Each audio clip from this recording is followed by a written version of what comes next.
తండ్రి కుమార పరిశుద్ధాత్మకు మహిమ కలుగునుగాక. ఈనాటి జీవవాక్యం. ప్రభుని కృప శాశ్వతమైనది, తను చేపట్టిన పనిని సంపూర్ణము చేయును. 138వ కీర్తన వచనము 8. ప్రియ దేవుని బిడ్డలారా, సహోదరి సహోదరులారా, తండ్రి దేవుని ప్రేమయు ప్రభు అయిన యేసుక్రీస్తు కృపయు పవిత్రాత్మ సహవాసము మీకు లభించునుగాక. ప్రభుని కృప అనగా దేవుని ప్రేమ, వాత్సల్యము, కరుణ, కటాక్షములు అని అర్థం. యేసు ప్రభు కృపా సత్య సంపూర్ణుడు. దేవుని కృపయే క్రీస్తు ప్రభు. దేవుని వాత్సల్యము, దేవుని కరుణ శాశ్వతంగా ఉండేవి. తాత్కాలికమైన వాటిలో కృపకు స్థానం లేదు, ఎందుకంటే ఇది అమరమైనది. శాశ్వత కృపామయుడైన దేవుడు మానవాళి రక్షణార్థమై చేపట్టిన ఏ కార్యమునైనా సఫలీకృతం చేస్తాడు.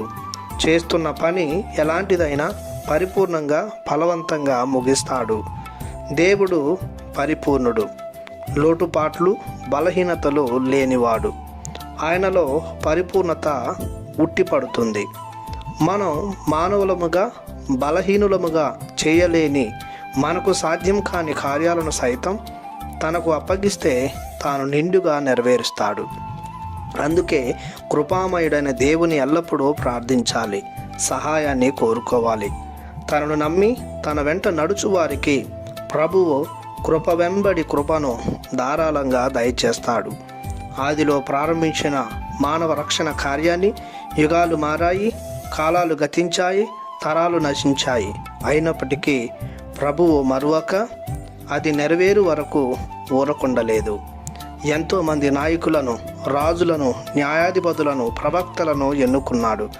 తన ఏకైక కుమారుడైన క్రీస్తు ప్రభుని రాకకై మార్గం సుగమం చేశాడు.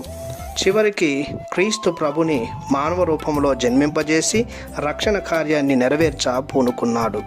క్రీస్తు ప్రభుని చిత్తాన్ని తన చిత్తంగా చేసుకొని, క్రీస్తు ప్రభువు దేవుని చిత్తాన్ని తన చిత్తంగా చేసుకొని శిలువ మీద బలి అయ్యాడు, లోక కళ్యాణం జరిగించాడు.